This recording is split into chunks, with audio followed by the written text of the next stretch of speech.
cuando sopla irada la tempestad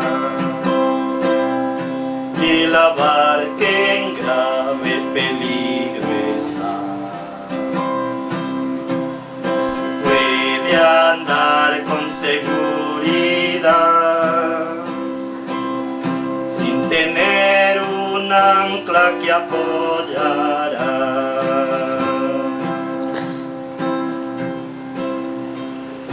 Ancla tenemos que nos dará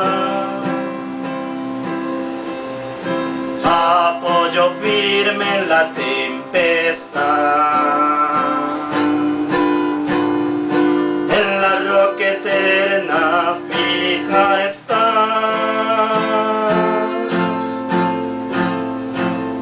solo allí tendremos seguridad.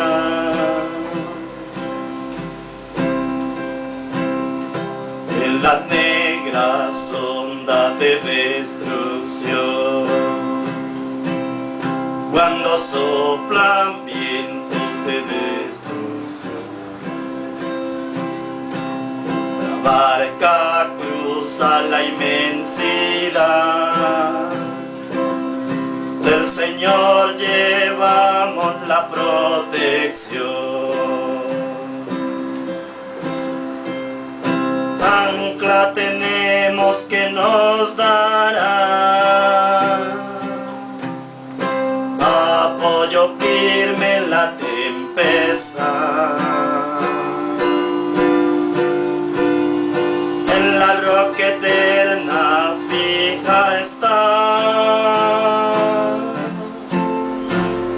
solo allí tendremos seguridad.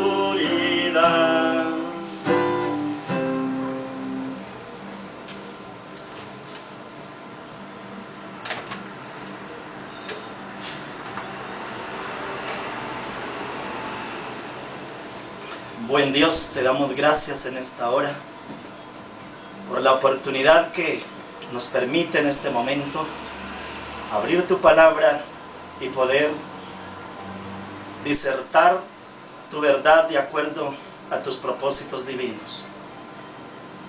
Te suplicamos, Señor, que ahora que tu palabra está abierta, tú la acompañes y la lleves con poder. Que este mensaje que en este momento se va a disertar sea de provecho espiritual para muchas almas, y que a través de este instrumento que tú usas en esta hora pueda llegar tu verdad conforme a tus propósitos.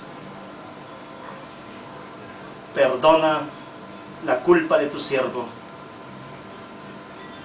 y permita, Dios Santo, que sea ungido y lavado con la sangre preciosa de mi Señor Jesús, para que pueda ser vaso limpio en las manos de Dios y llevar esta palabra con todo poder, con capacidad de persuadir,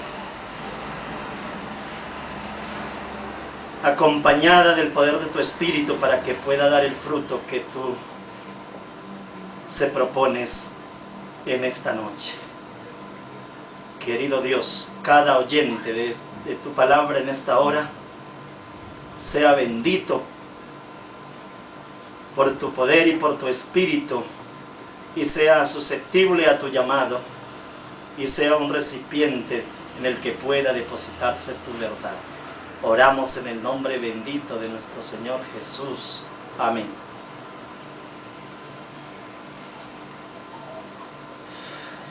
Preciados amigos,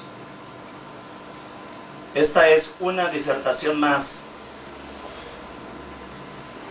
de esta serie Así dice la Biblia.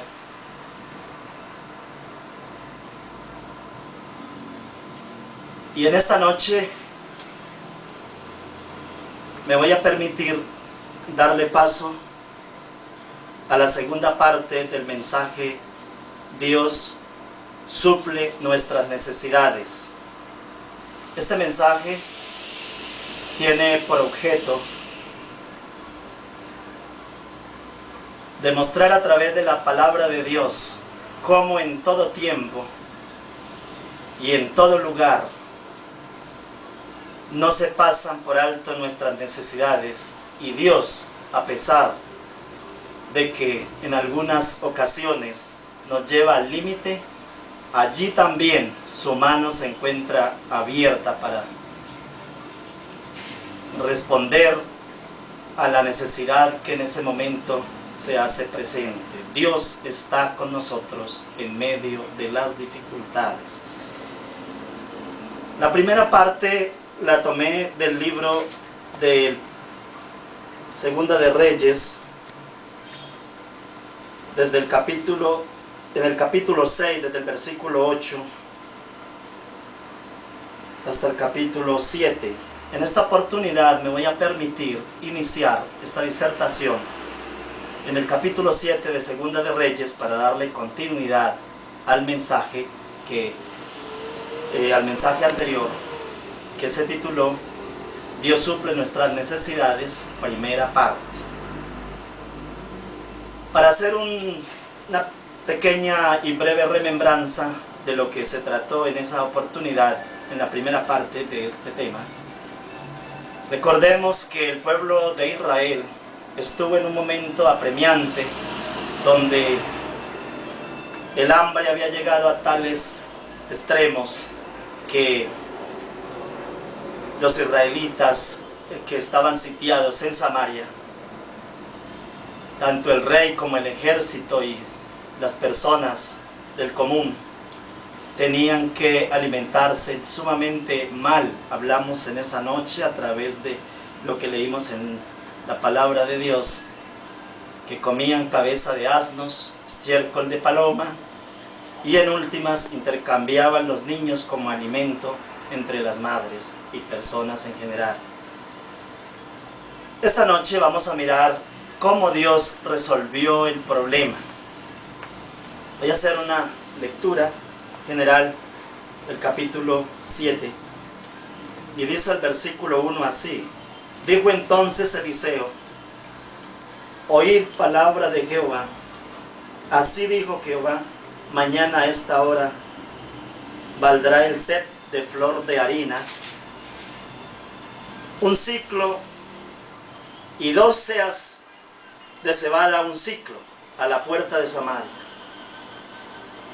Y un príncipe, sobre cuyo brazo el rey se apoyaba, respondió al varón de Dios y dijo: si Jehová hiciese ahora ventanas en el cielo, ¿sería esto así?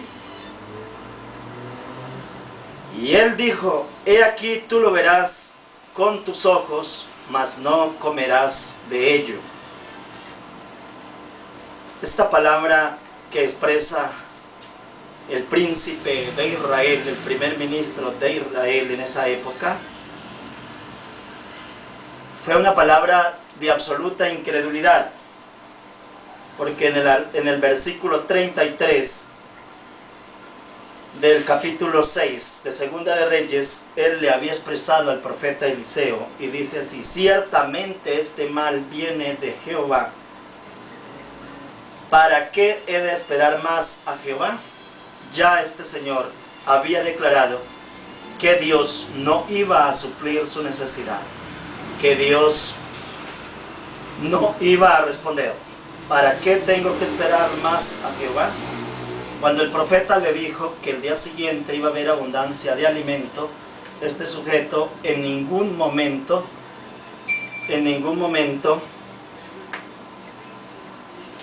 creyó.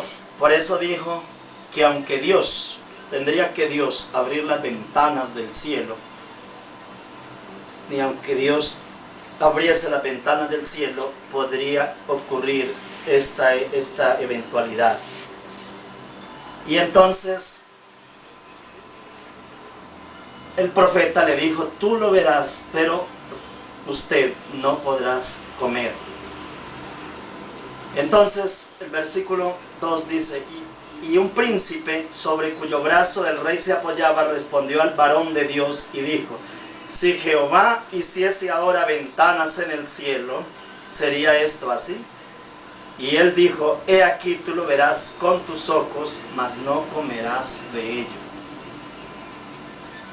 Había a la entrada de la puerta 4 hombres leprosos, los cuales dijeron el uno al otro: ¿para qué nos estamos aquí hasta que muramos? Si tratáremos de entrar en la ciudad, por el hambre que hay en la ciudad, moriremos en ella. Y si nos quedamos aquí, también moriremos. Vamos pues ahora y pasamos el campamento de los sirios. Si ellos nos dieren la vida, viviremos, y si nos dieren la muerte, moriremos. Se levantaron pues al anochecer para ir al campamento de los sirios, y llegando a la entrada del campamento de los sirios, no había allí nadie, porque Jehová había hecho que en el campamento de los sirios se oyese estruendo de carros, ruido de caballos y estrépito de gran ejército.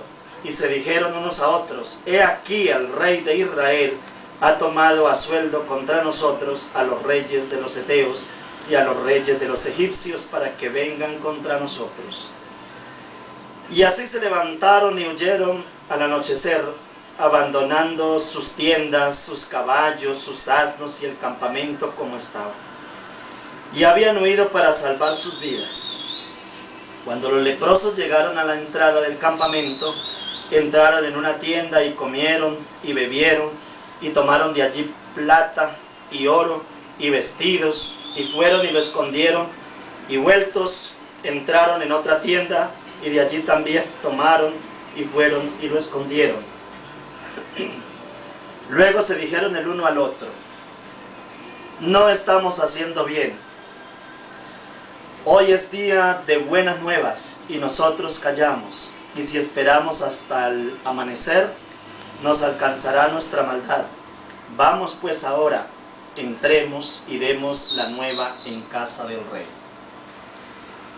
Vinieron pues y gritaron a los guardas de la puerta de la ciudad y les declararon diciendo: nosotros fuimos al campamento de los sirios, y he aquí que no había allí nadie, ni voz de hombre, sino caballos atados, asnos también atados, y el campamento completamente intacto. Los porteros gritaron y lo anunciaron dentro, en el palacio del rey. Y se levantó el rey de noche y dijo a sus siervos: yo os declararé lo que os han hecho los sirios. Ellos saben que tenemos hambre, y han salido de las tiendas y se han escondido en el campo, diciendo: cuando hayan salido de la ciudad, los tomaremos vivos y entraremos en la ciudad. Entonces respondió uno de sus siervos y dijo: tomen ahora 5 de los caballos que han quedado en la ciudad, porque los que quedan acá también perecerán como toda la multitud de Israel que ya ha perecido, y enviemos y veamos qué hay. Tomaron pues 2 caballos de un carro, y envió el rey al campamento de los sirios, diciendo: id y ved. Y ellos fueron y lo siguieron hasta el Jordán. Y aquí que todo el camino estaba lleno de vestidos y enseres que los sirios habían arrojado por la premura. Y volvieron los mensajeros y lo hicieron saber al rey.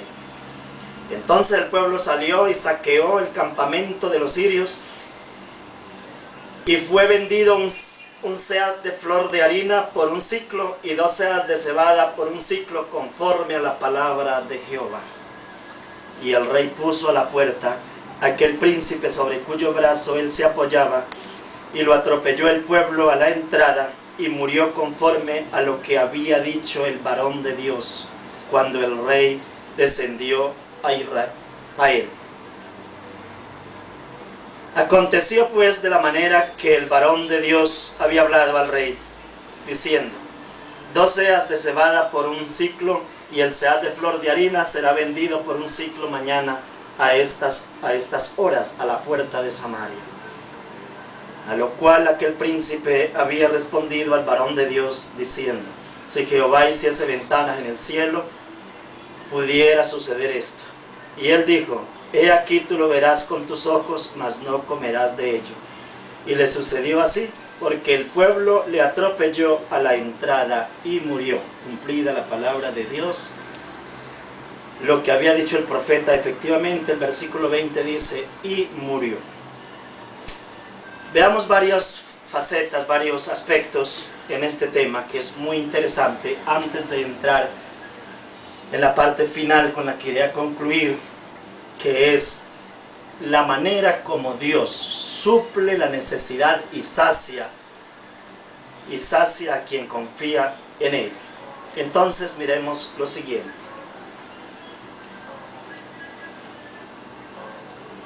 Tendríamos que, primero que todo, hacer un recuento, un análisis, el por qué vienen estas situaciones de tan terrible dificultad como la que acabamos de leer. ¿Por qué el pueblo de Israel había llegado a este extremo? ¿O por qué a cualquiera de nosotros o a cualquier ser humano le puede ocurrir, o le ha ocurrido en diversas ocasiones, calamidades muy difíciles de poder enfrentar? La palabra de Dios manifiesta en el capítulo 28 del libro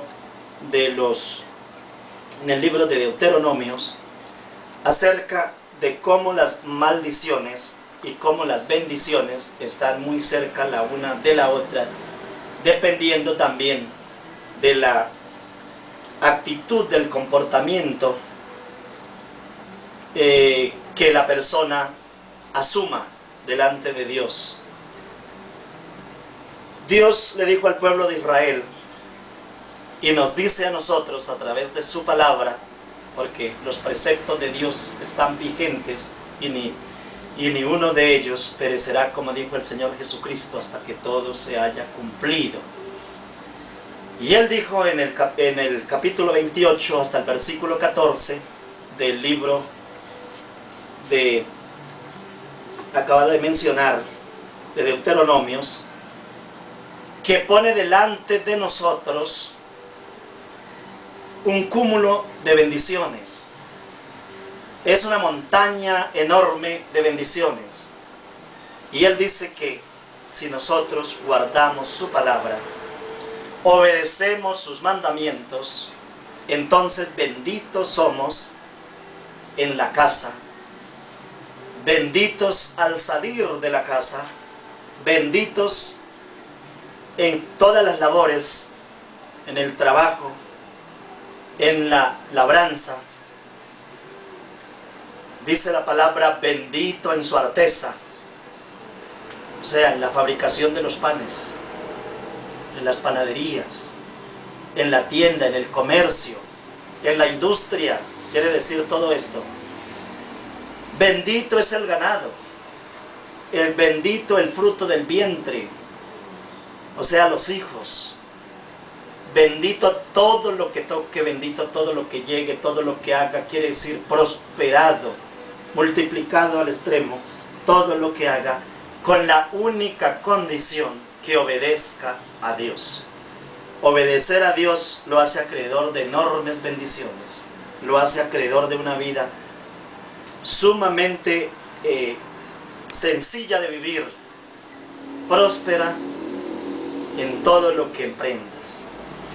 Pero Dios dice también en el capítulo 28 y desde el versículo 15 en adelante, que si la persona desobedece a Dios, se va de brazo con el pecado, dándole la espalda a Dios, como burlándose de sus preceptos, entonces lo alcanzarán todas esas maldiciones, que es la parte opuesta, el antónimo de lo que acabamos de ver.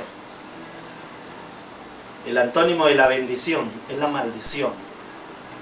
Entonces, viene que la persona es maldita dentro de la casa, maldita al salir de la casa, cuando deshonra a Dios, desconociendo los preceptos divinos, los mandamientos de la santa ley de Dios, que se encuentran desde el Génesis 1:1 hasta Apocalipsis 22:21. Las ordenanzas de Dios son para respetarlas, Desafortunadamente hay individuos predicando el Evangelio y manifestando que no hay normas para obedecer, porque todas las normas quedaron abolidas.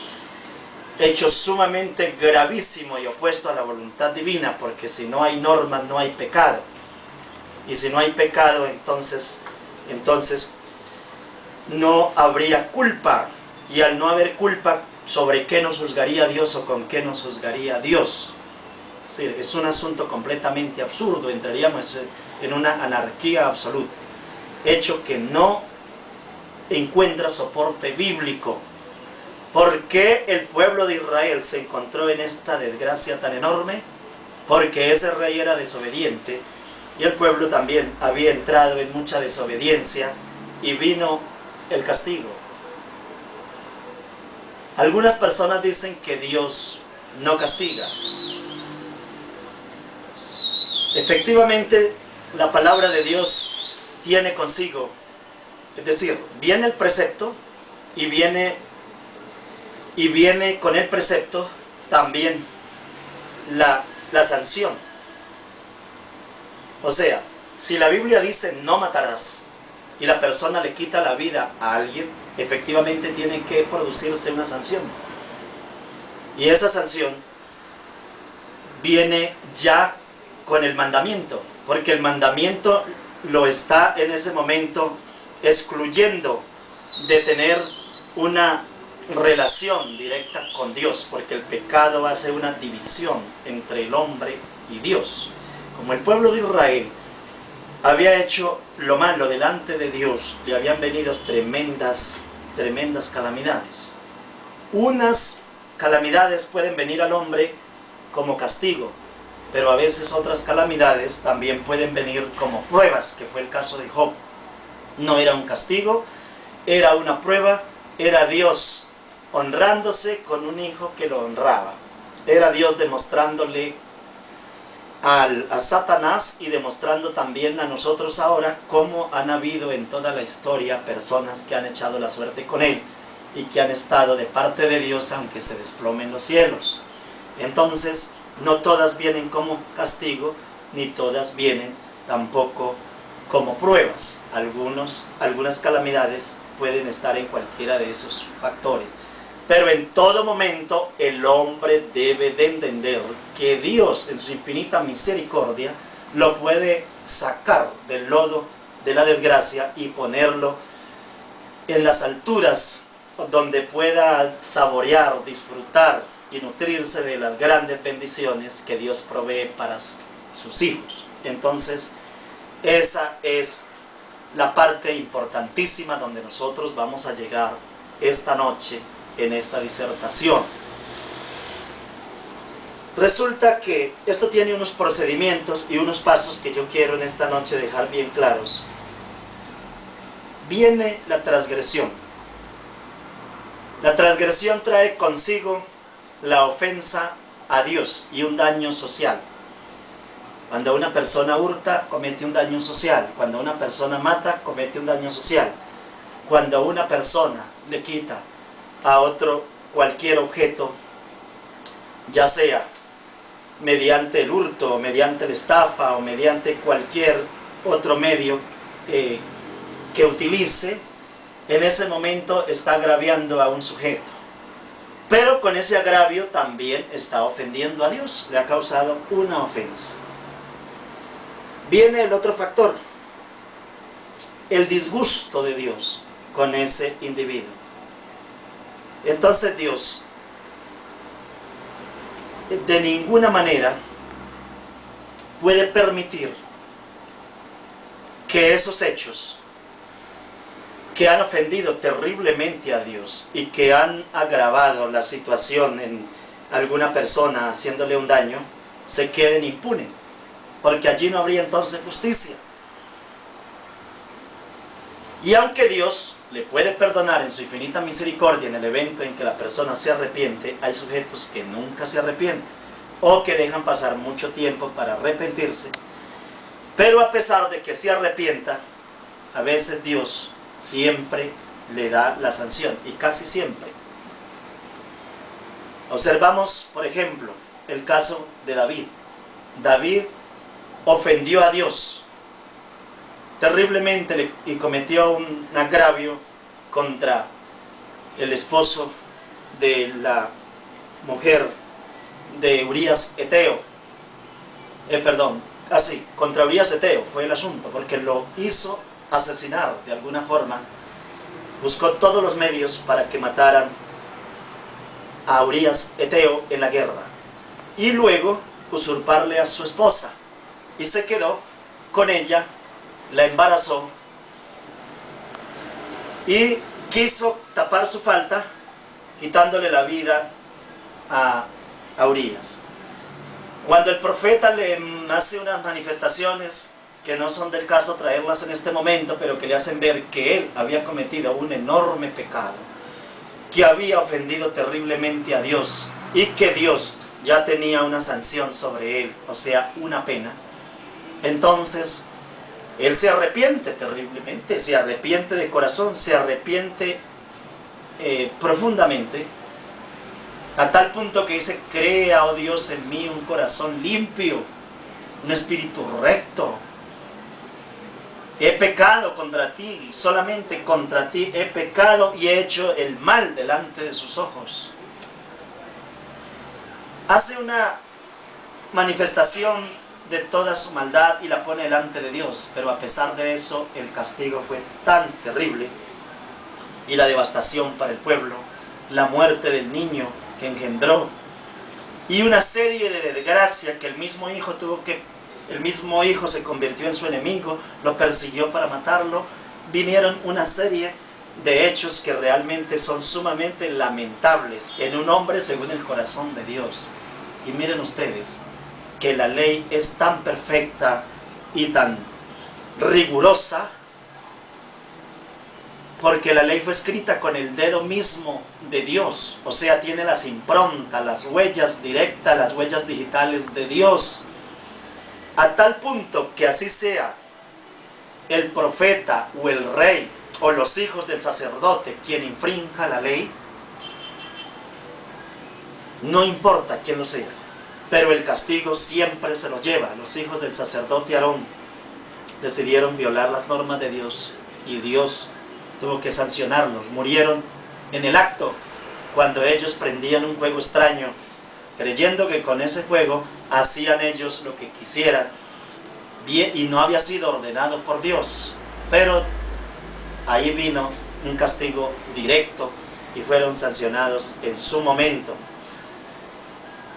La ley de Dios tiene tanta percusión en la vida del sujeto que la viola, a tal punto que el mismo Dios tuvo que mandar al Señor Jesucristo para que muriera por el pecado suyo y por el pecado mío, antes que anular la ley o quitarla o no hacer nada. Es decir, bueno, digamos que ellos pecaron, entonces matemos la ley, acabemos la ley y todo quedó resuelto. Pero así no fueron las cosas. El mismo Dios prefirió pagar la pena que el hombre no podía por sus propios medios, porque el hombre nunca alcanza por sus propios medios a ser completamente perfecto, y por eso es que la salvación es por gracia, no por obras, para que nadie se gloríe. Pero no hay que equivocarse en ese aspecto. La ley siguió vigente y cualquier persona que empiece a cometer el mal, el resultado es el mismo que tuvo los hijos del sacerdote Aarón que he mencionado, los mismos que tuvo el profeta, los mismos que tuvo el rey David, y podríamos enumerar cientos y miles de personas que murieron en la desgracia, también como le sucedió a Judas y a tantos que le han dado la espalda a Dios, que han tenido que morir en sus desgracias. Y nosotros podemos ver cómo aquí el pecado que inicia muchos sujetos que se meten al camino de las armas, de las drogas, de muchas cosas, con el objeto de alcanzar algunas riquezas y de alcanzar de pronto triunfo, poder, ostentación. Y miremos cómo termina, porque todavía cualquier persona que se vaya en contra de Dios, no importa lo que haya hecho, si ha hecho el bien, pero en el momento en que inicia un camino contrario a la voluntad, a los preceptos, a los mandamientos divinos, inmediatamente el pecado hace un muro, una división entre Dios y el hombre, y viene una serie de dificultades para ese sujeto. No significa que no se puede arrepentir y se pueda perdonar, porque estaríamos entonces predicando un evangelio irracional. La persona puede arrepentirse y puede perdonarlo Dios, porque la Biblia dice: si alguno pecare, abogado tenemos para con nosotros a Jesucristo el justo. Mas sin embargo, nunca se va a quedar sin la sanción. ¿Por qué es la sanción? La sanción es la pena que Dios impone. La sanción tiene como objeto dar un pago, una retribución, de acuerdo a sus obras. Por eso dice la Biblia que hará el pago según sus obras. Entonces, la sanción es retributiva, pero también tiene como objeto poderse reivindicar también. El propósito de Dios cuando manda la sanción es que el sujeto pueda resocializar, reivindicarse, volver otra vez a vivir bien dentro de esa sociedad a la que le ha hecho el daño. Y si esa persona se reivindica, inicia una vida normal con Dios, arrepintiéndose y convirtiéndose, como lo he reiterado en los mensajes anteriores, entonces esa persona es perdonada a través del sacrificio de nuestro Señor Jesucristo y le es imputada, no impartida, sino imputada, porque la salvación está impartida para todos. Pero en ese momento, cuando el sujeto abandona el pecado y se acerca a Dios, la salvación queda imputada, o sea, le queda a él. La justicia de Jesucristo lo arropa, lo cobija de los pies a la cabeza y lo deja protegido, lo deja completamente limpio de pecado, y ahí le es imputada la justicia. Y no nos ve Dios por la justicia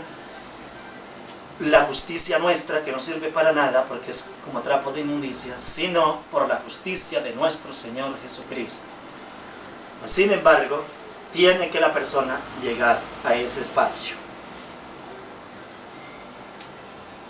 Cuando la persona se encuentra dentro del mal, del pecado, obrando en contra de Dios y llevándole la contraria a Dios en todo, le vienen las calamidades, y a veces llega el momento en que la persona se dedica a orar y le pide a Dios que le ayude.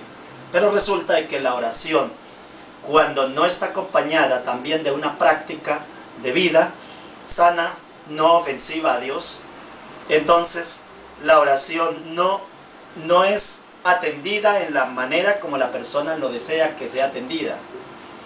Dios se pone ajeno a la oración. Por eso el pueblo de Israel se mantuvo orando durante muchos años, cuando el pueblo estuvo cautivo durante 70 años, y Dios le dijo al profeta Jeremías que no orara por ese pueblo. Inclusive en algunas oportunidades le llegó a decir eso, porque él no iba a cambiar su determinación. 70 años están determinados sobre ese pueblo, y esos 70 años de cautiverio no los podía mover nadie, ningún profeta ni nada, porque era una sentencia que Dios había dado justamente por la maldad del pueblo de Israel.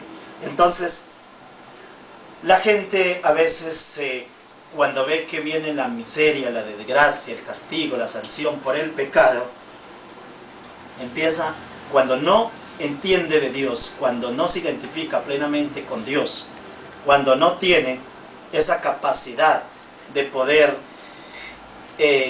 entender que de ese momento dificultoso Dios lo puede sacar en su infinita misericordia, entonces dice: llevo 10 días orando, llevo 2 meses, llevo 3 meses, llevo 1 año pidiéndole a Dios, y Dios lo mismo, mi desgracia sigue igual, mi situación económica o mi situación de salud, cualquiera sea la enfermedad o el problema, continúa exactamente igual. Entonces, ¿qué estoy haciendo yo aquí? Dios no me responde. Eso era lo que el pueblo de Israel hacía, y es lo que miles y millones de personas hacen hoy. Porque resulta de que Dios no obra así como a veces nosotros queremos que Él obre. Dios a veces se tarda bastante para poder llegar la persona a donde quiere llegar, que fue el caso, por ejemplo, de Abraham. Yo no sé cuántas miles de oraciones hizo Abraham, o millones de oraciones, pidiéndole a Dios que le diera un hijo desde cuando él era joven, y Dios le había prometido que le iba a dar un hijo con su esposa, un hijo, ¿no?, que iba a tener, iba a llenar el mundo con su generación. Entonces, que eran multitudes como la arena del mar las personas que venían mediante la prole de Abraham. Sin embargo, a pesar de que esa era la palabra de Dios, esta señora empezó a envejecerse, y envejecerse terriblemente. Ya era una señora que había pasado el umbral de los 80 años, 90 años, Sara, y no tenía un hijo. ¿Cuántas oraciones haría ella? A tal punto que Dios a veces tarda. Para nosotros es tarde, para Dios nunca es tarde, porque Dios llega a tiempo. Dios no llega ni antes ni después. Ese era el momento oportuno en que ellos debían de tener ese hijo. Mas sin embargo ya habían pasado algunas cosas, porque ya habían perdido la fe en cierto modo, y ya habían encargado un hijo que no era de la manera correcta, que les trajo también mucha complicación al hogar. Así muchas personas en el pueblo de Israel se iban entonces para las montañas y se llevaban un ídolo, porque Dios no les resolvía de pronto el problema inmediatamente como ellos lo querían. Entonces, no, de pronto el Dios de Israel no es tan rápido como el Dios de los griegos, o los dioses de los griegos, que eran múltiples, o como los dioses de los egipcios. Entonces, este Dios de Abraham es muy demorado para llegar a donde nosotros queremos que llegue. Era de pronto las percepciones de estas personas. Mas sin embargo, ellos seguían buscando la solución en otros dioses, y se iba llenando entonces de dioses y de dioses y de altares y de altares. Llevaban los niños, los sacrificaban a otros dioses. En la actualidad también hay personas que van de iglesia en iglesia porque creen que allí les puede solucionar el problema, pero el problema no está en la iglesia, el problema no está tampoco en el que predica, el problema está en el mismo sujeto, en el mismo individuo que no ha hecho todavía un arrepentimiento serio, o de pronto sencillamente que no tiene la suficiente fe, porque aunque usted haga un buen arrepentimiento y aunque busque a Dios de todo corazón y con toda la intensidad del alma, puede suceder que Dios no le resuelva su problema en su momento. El apóstol San Pablo dijo que cargaba un aguijón dentro de su carne y le había orado a Dios 3 veces para que se lo quitara, y 3 veces Dios le había manifestado: bástate mi gracia. Hay cosas que Dios no se las resuelve en su momento como lo desea, y Él se las resuelve cuando Él ve procedente, cuando Él ve conveniente, y algunas nunca se las resuelve, como pasó con el apóstol San Pablo. Quizás no entiendo exactamente cuál pudo haber sido el aguijón, quizás fue la parte de la ceguera que le dio cuando se encontró con el mismo Señor Jesucristo en un rayo de luz que lo envolvió, y de pronto no alcanzó a recuperar en su totalidad la vista. Pero de toda manera el apóstol San Pablo decía que tenía un aguijón en su carne, que lo abofeteaba día y noche. Tenía su problema y Dios no se lo quitó en su momento tampoco. Entonces lo que quiero llevar a los oyentes en esta oportunidad es a que entienda que nosotros no podemos apartarnos de Dios, porque el problema no se ha resuelto todavía. Tenemos que seguir creyendo que Dios resuelve nuestra necesidad. Pero en el evento en que no la resuelva de fondo en todo lo que nosotros deseamos, es porque Él ha querido de todas maneras lo mejor para nosotros, y lo mejor es lo que esté sucediendo. ¿Cuál es el propósito? El propósito de Dios también con la sanción es llevar también a la persona al absoluto reconocimiento de su incapacidad.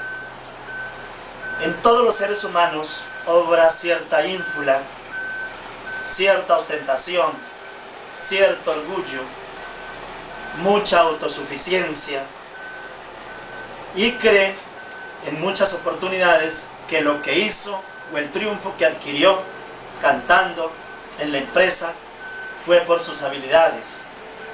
Preciados amigos, la honra y la gloria de todo el éxito que usted consiga tiene que ser única y exclusivamente para Dios.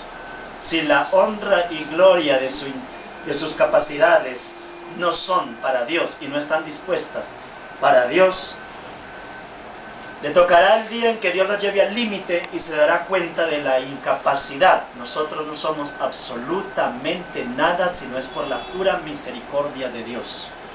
El intelecto no sirve para resolver el problema. Si el intelecto fuera capaz de resolver el problema de la humanidad ya estaba en este momento redimida de tanta calamidad y desgracia. Pero los cerebros de los científicos, de los más eruditos, se esfuma, se funde, se convierte en polvo, tratando de desentrañar cómo resolver las necesidades y cómo llegar a tener una sociedad justa, equilibrada, y tener también la solución de cada enfermedad, de cada dificultad que la humanidad tiene que afrontar. Pero es imposible. En este momento todavía el cerebro humano no ha podido controlar ni siquiera lo que es una artritis.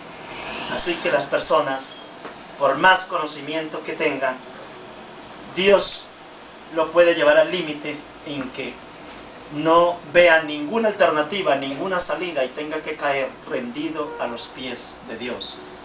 Este caso ocurre exactamente cuando sale de un puerto llamado Jope un hombre que Dios había enviado para que predicara en Nínive. Entonces el profeta se llamaba Jonás. Jonás, le dijo Dios: Jonás, a usted le toca ir a predicar a Nínive, porque Nínive será destruido en 120 días y usted tiene que ir a anunciarlo. Pero Job no quiso obedecerle a Dios. La palabra de Dios le había sido dada exclusivamente a él, y él era el que tenía que cumplir con esa promesa. Entonces tomó un barco con otro derrotero, y en lugar de irse para Nínive, tomó otra dirección, y allí lo tomó Dios en una dificultad enorme. La tormenta se levanta, y la tormenta empieza a ser más fuerte cada día, hasta que la tormenta va llevando poco a poco a los marineros y a todos los que se encontraban en el barco a entender que todos iban a perecer en su momento. Y cuando se levanta el profeta Jonás, cuando lo levantan, le dice: lo que pasa es que yo soy un creyente de Dios, es decir, yo le sirvo a Dios, y mi Dios, al Dios de Abraham. Ese me envió para que fuera a predicar a Nínive, y yo tomé otro derrotero. Yo soy el culpable de todos estos problemas. A mí, láncenme al mar, yo con mucho gusto voy a morir para que ustedes se salven. Y creyó que se salvaba mediante esa actitud. Pero resulta que Dios estaba en la tormenta, pero Dios también estaba en el mar, y Dios prepara allí la ballena y se come a Jonás, y tiene que Jonás llegar a las profundidades del mar para luego ir a cumplir lo que tenía que cumplir. Mi apreciado amigo, no sé en qué tormenta se encuentre usted en este momento, pero Dios lo puede tener en una tormenta sumamente desesperante. No espere una desgracia mayor. No espere que de la tormenta tenga que pasar al vientre de la ballena, al vientre del pez. Y aún más, no espere que en el vientre del pez tenga que demorar 3 días y llegar a las profundidades del mar para luego salir. Entre más rápido usted obedezca a Dios, mucho más fácil es su vida. No es porque la salvación sea por obras, pero obre mal y verá cómo la vida se le complica. Vaya, quítele la mujer al vecino y se dará cuenta todo el problema que se le viene encima. Vaya, róbele usted, vaya, sustráigale los enseres a su amigo o al vecino y se dará cuenta lo que le sucede en el momento en que lo tome la policía o en el que lo tomen los vecinos cometiendo alguna fechoría. Entonces, no se puede la persona salir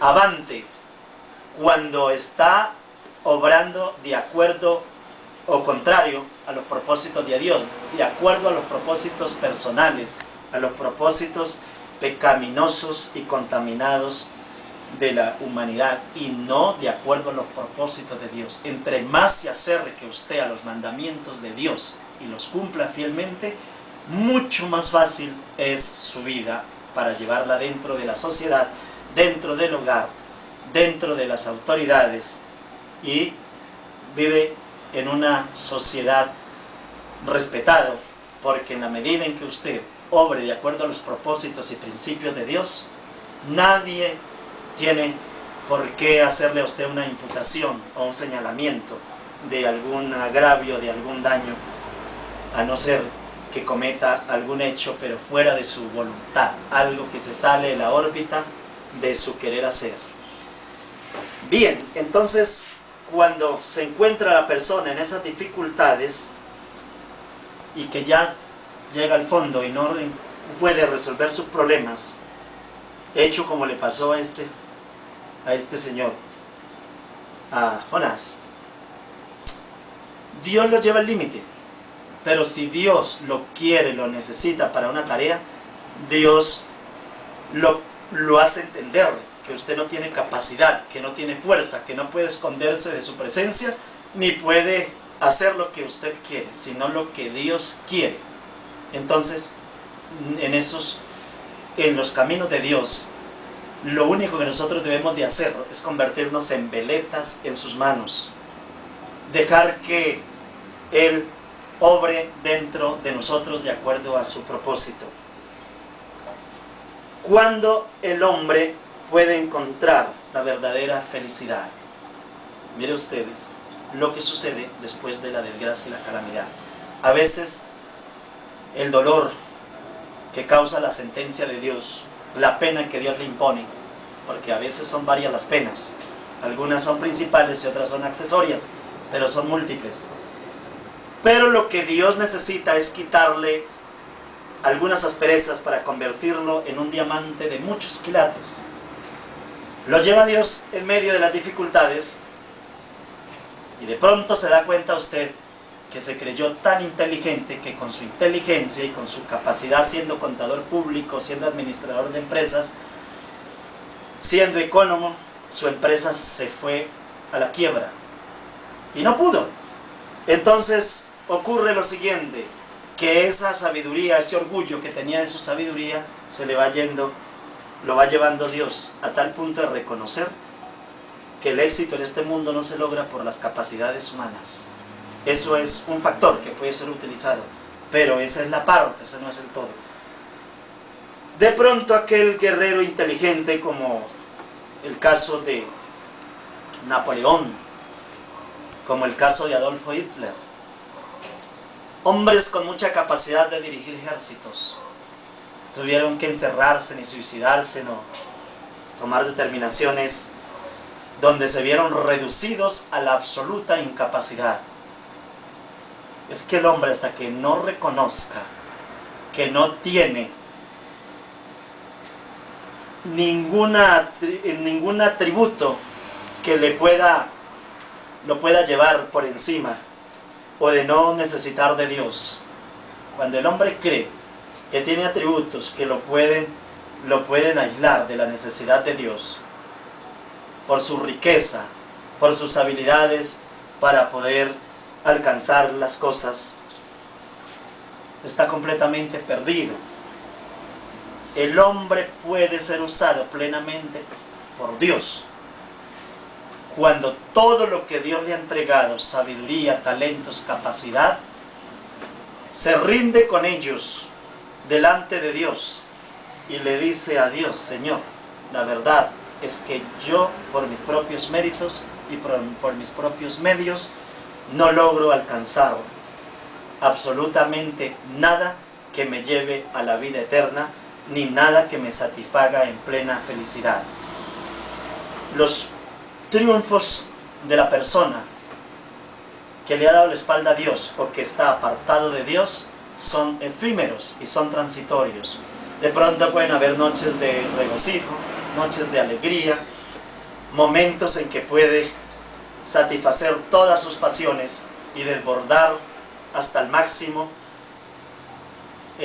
su aparente felicidad. Pero son momentos, repito, transitorios, efímeros, que posteriormente se van a vertir en la soledad, en la desilusión, en la desgracia. Es así como la rendición total, cuando el hombre se rinde totalmente delante de Dios, queda embebido en los brazos de Dios, se fusiona con Dios. Cuando la persona se refugia, se esconde, cae en los brazos de Dios como un bebé, como dijo el Señor Jesucristo, si no fuere como es un niño no puede entrar al reino de los cielos, y toma una dependencia absoluta de Dios, porque ya no tiene otro camino.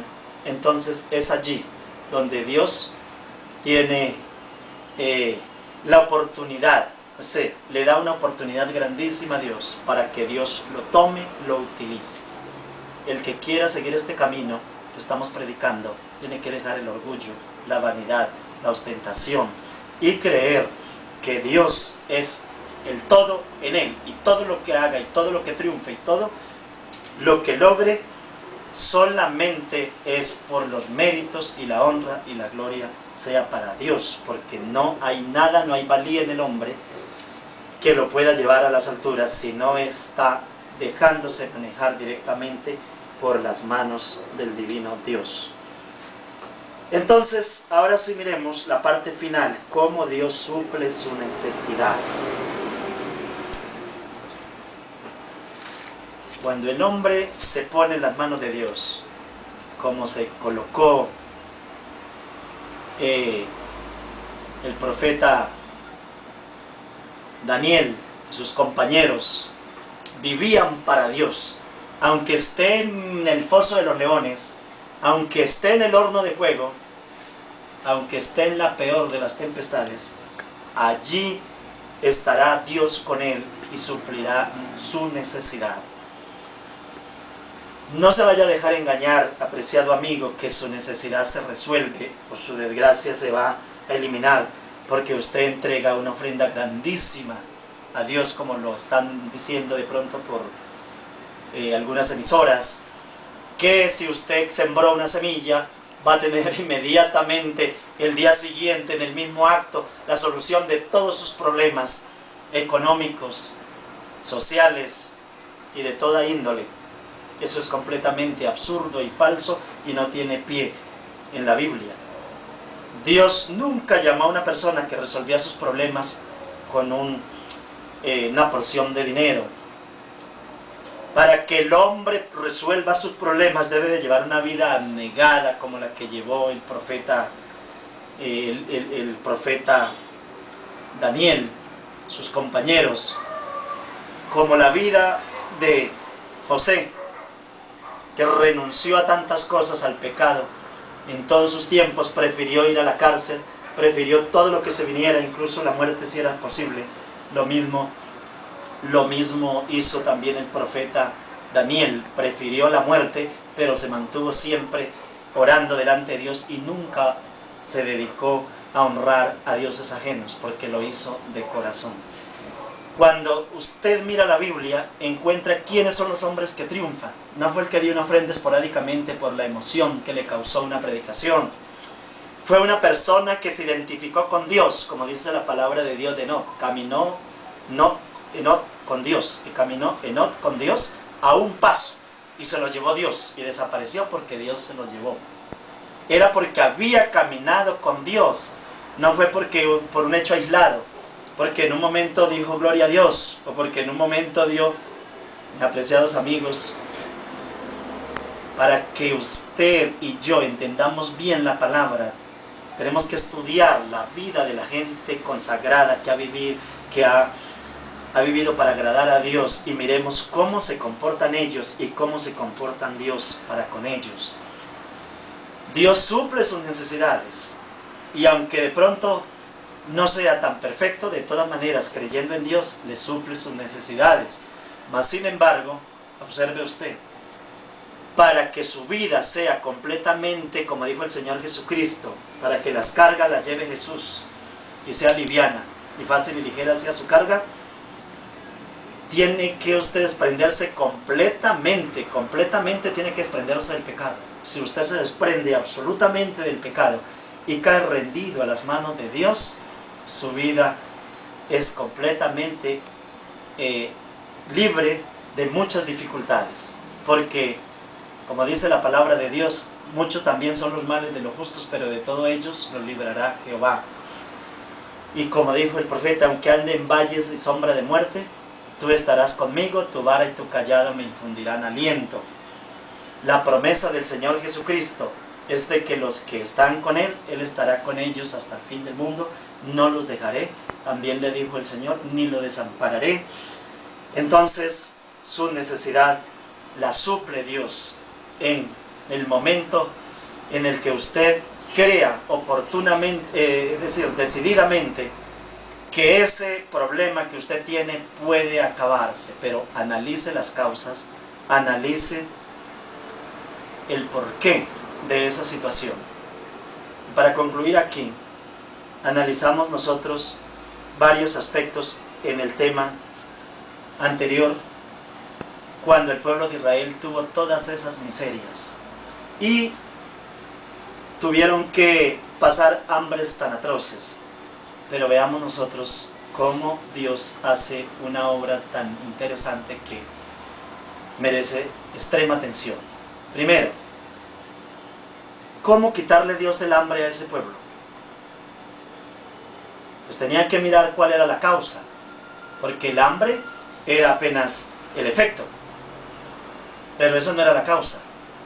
La causa era que alrededor del pueblo, o una de las causas, un nexo causal, se encontraba un ejército grandísimo, rodeándolo. Y resulta de que Dios, para poder extinguir el efecto, tuvo que combatir la causa. ¿Cómo combatió la causa? Con unos ruidos espantosos, que el ejército escuchaba caballos, escuchaba los pasos de millones de soldados que los perseguían, y se fueron dejando vestidos, oro, alimento, caballos. Y vea cuando Dios suple la necesidad, ¿cómo viene entonces ahora la abundancia? ¿Recuerdan que se habían muerto hasta los asnos y los caballos se los habían comido? Pues la Biblia dice que Dios les dejó todos los caballos que tenían los sirios. No sé, pero con creces les compensó los que se habían perdido. Mucha ropa, muchos trajes y los campamentos llenos de alimento. El alimento que ellos habían perdido y el que no había volvió a ser restaurado con creces. Así siempre termina Dios supliendo la necesidad. Cuando Dios suple la necesidad, desborda en ese momento también, desborda la abundancia, porque la abundancia es lo contrario a la escasez. Y allí es donde Dios se honra.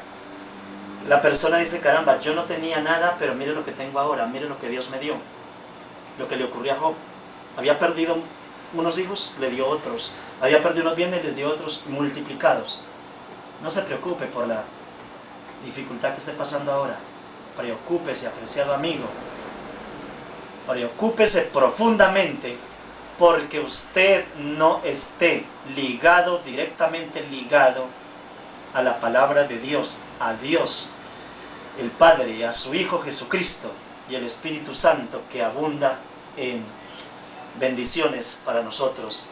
Preocúpese por eso, pero agárrese, primero que todo, agárrese usted de las promesas de Dios y aprópiese con una fe genuina que Dios lo sacará del problema. Y la angustia solo viene si usted no está con Dios, pero mientras usted esté con Dios, no se preocupe por nada, porque como dijo el Señor Jesucristo,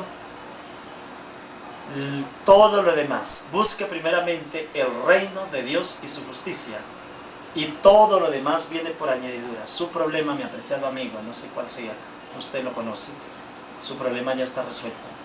Su necesidad ya es, Dios ha previsto y ha provisto de todo bien para poderlo rescatar de esa calamidad en que se encuentra. Eche la suerte con Dios en esta noche y se dará cuenta que saldrá a puerto seguro. Que Dios le bendiga ricamente, que Dios le guarde en todo lo que usted se proponga. Esa es mi oración, ese es mi deseo, y culmino en este momento diciéndole que esta palabra que usted ha escuchado no la guarde para usted solo, compártala también con otras personas y únase a este ejército que está predicando el Evangelio de verdad. Voy a pedir la bendición del Señor Jesús y concluyo aquí. Buen Dios que está en los cielos, tu palabra ha sido predicada. El Evangelio se ha expresado conforme a tu divina y santa voluntad.